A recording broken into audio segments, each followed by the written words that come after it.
ఊరికి వస్తారా? ఎంత ధైర్యంరా మీకు? తిప్పండి నాయాలని, తిప్పు నా కొడుకు. ముసుగు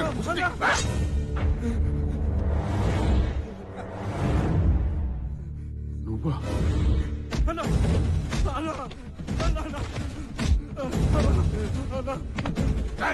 నా యాలా ఇన్ని సంవత్సరాలు ఇంటి ఉప్పు తిని ఎలా చేసారా ఈ పని?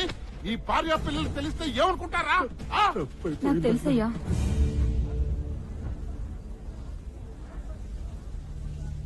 నేనే పంపించాను.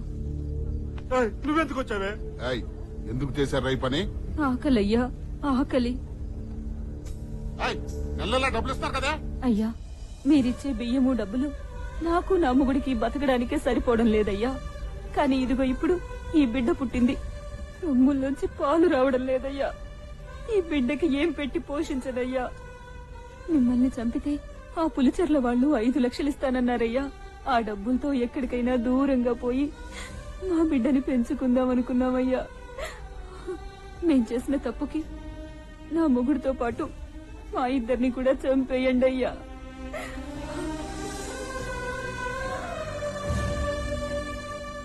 మీరు చెప్పినట్టుగానే వ్యవసాయం చేద్దామని భూమి కాగితాలు లోను కోసం బ్యాంకులో తాకట్టు పెట్టాం. అన్ని పూర్తయ్యాక బ్యాంకు మేనేజర్ ని అల్లుడిగా చేసుకున్నాడు ఆ నాగరాజు గారు. సభాషలుడు. నీళ్లు లేక పంటలు లేక పొలాలు పోయి ఇంకా ఎన్నాళ్ళయ్యా మాకి బతుకులు. చెప్పేటయ్యా, చెప్పేయండి.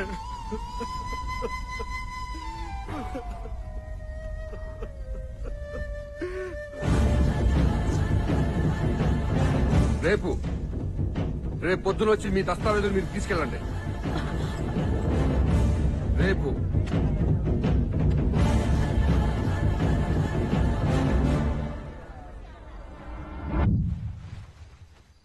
ఏ దొంగతనాలో ఏంటో ఫస్ట్ టైం భయంగా ఉంది. రాయలసీమలో ప్రాణాలకు సెక్యూరిటీ పెట్టుకుంటారు గాని పర్సులకి బీరువాలకి కాదరా. పదండి.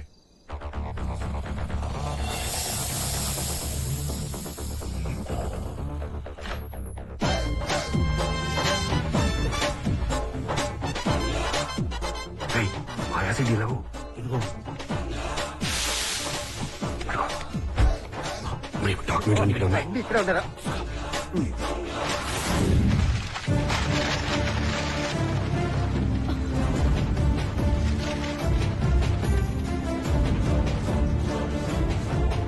అంజమ్మా, అప్పలనాయుడు,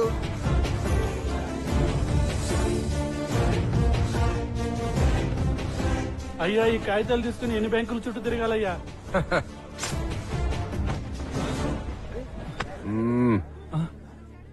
వీడిని గుర్తుపట్టారా?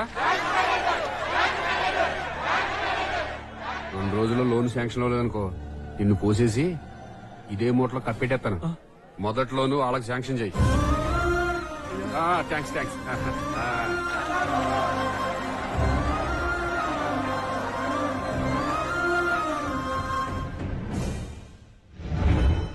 అయ్యా భవానీ ప్రసాద్ గారు, మీరు చెప్పినట్టుగానే బ్యాంకు మేనేజర్ గారు అందరికీ లోన్లు శాంక్షన్ చేశారు. మీరు మా కోరిక మన్నించి వ్యవసాయానికి రుణాలు ఇచ్చినందుకు మా ధన్యవాదములు.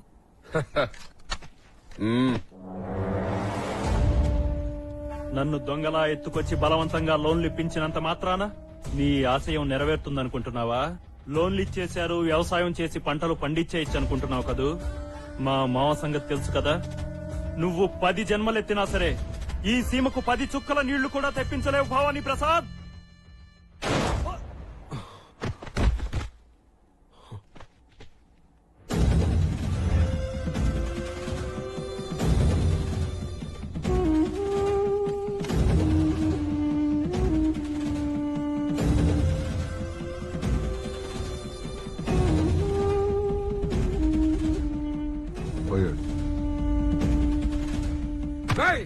ఎంతమంది చంపేస్తారా?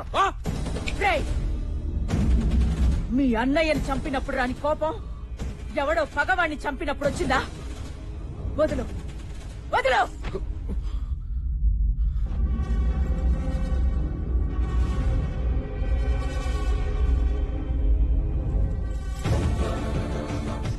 ఇదేంటో తెలుసా? తాళి మొగుడు బతుకున్నంత కాలం ఓ ఆడదాని మెడలో ఉన్న తాళిని ఎంతో గర్వంగా మోస్తుంది.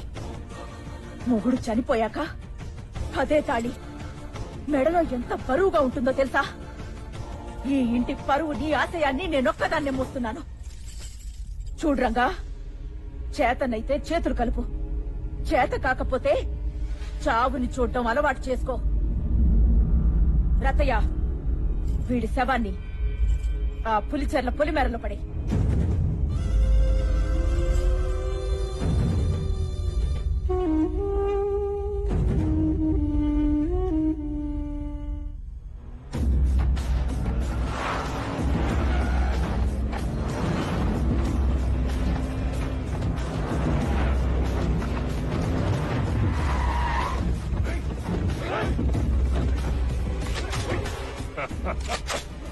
మళ్ళీ దొరికేవరా భవానీ ప్రసాద్?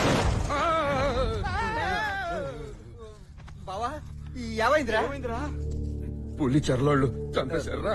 నిన్న బానే ఉన్నావు కదరా?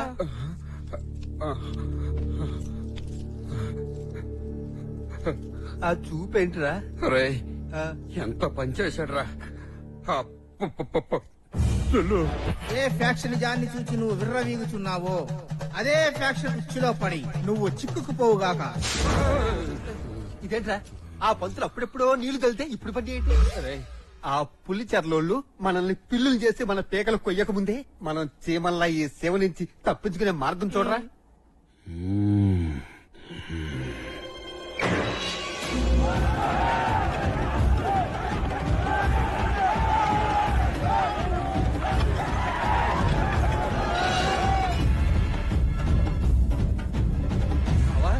ఎక్కడికి తీసుకొచ్చావేంట్రా?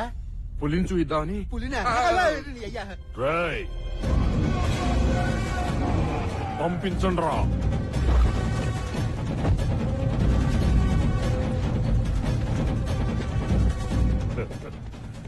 భవానీ ప్రసాద్, కూర్చో.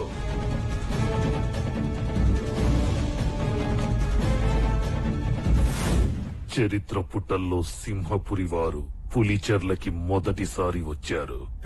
వియ్యానిక కయ్యానిక.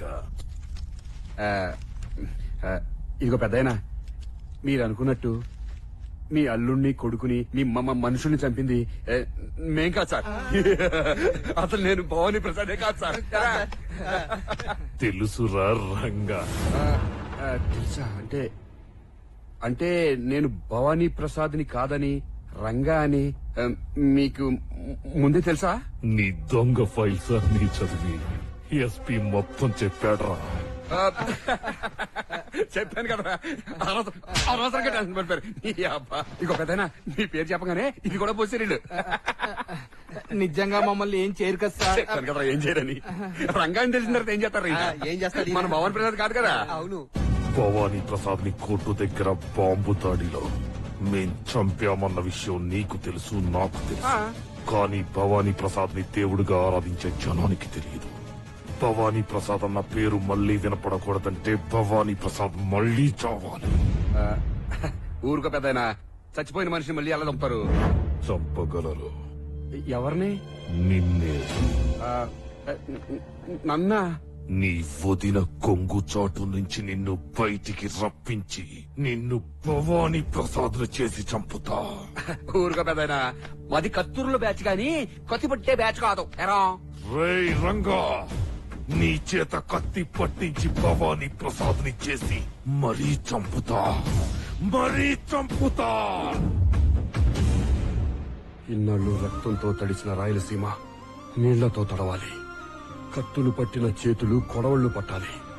పీకలు కోసిన చేతులు నాగళ్లు పట్టాలి. బాంబులు విసిరిన చేతులు విత్తనాలు నాటాలి. ఈ సీమలో వ్యవసాయం జరగాలి.